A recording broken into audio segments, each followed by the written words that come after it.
Di sebuah desa terpencil yang dikelilingi hutan lebat, beredar cerita tentang sosok hantu yang dikenal sebagai kuntilanak merah. Sosoknya tidak seperti kuntilanak pada umumnya. Gaunnya berwarna merah darah dan dia hanya muncul di malam Jumat Kliwon. Kisah ini telah menjadi legenda yang menghantui warga desa selama bertahun-tahun. Siapa sebenarnya kuntilanak merah ini dan kenapa dia selalu muncul di malam Jumat Kliwon? Mari kita ungkap misterinya. Cerita ini bermula dari puluhan tahun yang lalu ketika seorang wanita muda bernama Sri mengalami nasib tragis. Sri adalah gadis cantik yang tinggal di desa tersebut. Namun, hidupnya penuh penderitaan karena ia menjadi korban kekerasan dan pengkhianatan dari tunangannya. Pada suatu malam Jumat Kliwon, Sri ditemukan tewas di hutan. Tubuhnya tergantung di pohon besar dengan gaun merah yang penuh darah. Warga percaya bahwa Sri tidak meninggal dengan damai. Ia diyakini menjadi arwah penasaran yang kembali untuk membalaskan dendamnya. Sejak saat itu, setiap malam Jumat Kliwon, sosok kuntilanak merah mulai terlihat di desa. Legenda ini menyebar dengan cepat, membuat warga desa hidup dalam ketakutan. Setiap malam Jumat Kliwon, tidak ada yang berani keluar rumah, dan sebagian besar keluarga bahkan menutup jendela rapat-rapat. Berbagai kesaksian dari warga desa membuat cerita ini semakin menyeramkan.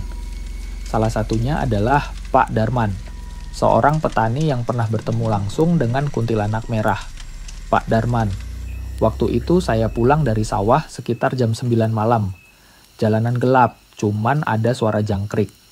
Tiba-tiba saya dengar suara perempuan tertawa pelan. Pas saya lihat ke arah pohon besar, ada sosok perempuan bergaun merah. Matanya merah menyala dan rambutnya panjang acak-acakan. Saya langsung lari sekencang-kencangnya. Selain Pak Darman, ada juga kesaksian dari Ibu Ratna, pemilik warung di dekat jalan masuk hutan. Ibu Ratna, saya sering dengar cerita tentang kuntilanak merah, tapi saya nggak percaya sampai akhirnya saya lihat sendiri. Suatu malam, warung saya sudah tutup, tapi saya mendengar suara ketukan di pintu. Pas saya buka, nggak ada siapa-siapa. Tapi ketika saya lihat ke jalan, ada sosok merah berdiri di bawah lampu jalan. Saya langsung masuk dan baca doa. Cerita-cerita ini semakin memperkuat keyakinan warga bahwa kuntilanak merah benar-benar ada. Tidak sedikit warga yang bahkan meninggalkan desa karena merasa tidak sanggup lagi hidup dalam ketakutan. Untuk mengungkap misteri ini, tim paranormal terkenal dipimpin oleh Mbak Sari datang ke desa tersebut.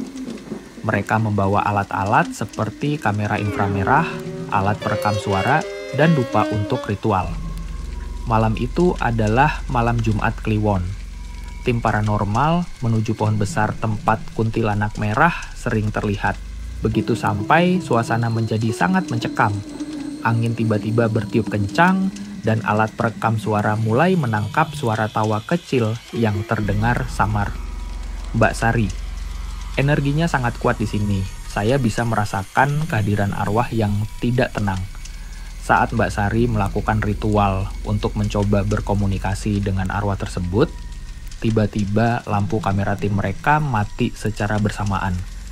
Namun, kamera inframerah berhasil merekam sosok wanita bergaun merah berdiri di belakang Mbak Sari selama beberapa detik sebelum menghilang. Tim paranormal juga menemukan benda-benda aneh di sekitar lokasi, seperti potongan gaun merah yang terlihat sangat tua dan sebuah kalung yang diyakini milik Sri. Setelah ritual selesai, Mbak Sari mengungkapkan bahwa arwah Sri menjadi kuntilanak merah karena kematian tragisnya. Ia merasa dikhianati dan tidak mendapat keadilan. Energi dendamnya begitu kuat sehingga ia terus muncul di malam Jumat Kliwon untuk mengingatkan orang-orang akan rasa sakitnya. Mbak Sari, arwah ini tidak bisa tenang karena dendamnya yang begitu dalam. Namun, dengan doa dan ritual yang tepat, mungkin kita bisa membantunya pergi ke alam yang lebih damai. Mbak Sari pun melakukan ritual pelepasan arwah dengan bantuan warga desa. Ritual ini melibatkan pembakaran dupa, pembacaan doa bersama, dan penguburan kembali benda-benda yang ditemukan di sekitar pohon besar. Setelah ritual selesai, suasana di desa mulai berubah. Kuntilanak merah tidak lagi terlihat, tetapi warga tetap berhati-hati setiap malam Jumat Kliwon. Mereka percaya bahwa meskipun arwah Sri telah tenang, energi di tempat tersebut masih sangat kuat. Namun, tidak semua orang percaya bahwa kuntilanak merah sudah benar-benar pergi. Ada beberapa orang yang mengklaim masih melihat sosoknya di kejauhan, terutama saat malam mendekati tengah malam. Seorang pemuda bernama Arif menceritakan pengalamannya baru-baru ini. Arif, saya pikir cerita kuntilanak merah itu cuman mitos. Tapi suatu malam saya lewat jalan itu untuk pulang. Pas di dekat pohon besar, motor saya tiba-tiba mati. Saat saya turun untuk cek mesin, saya lihat ada bayangan merah bergerak cepat di antara pohon-pohon. Saya nggak mau ambil risiko, langsung dorong motor saya sampai rumah. Kisah Arif menjadi salah satu dari sedikit laporan terbaru tentang penampakan kuntilanak merah. Apakah ini berarti arwah Sri benar-benar belum tenang? Ataukah ini hanya bayangan dari cerita lama yang masih menghantui pikiran warga?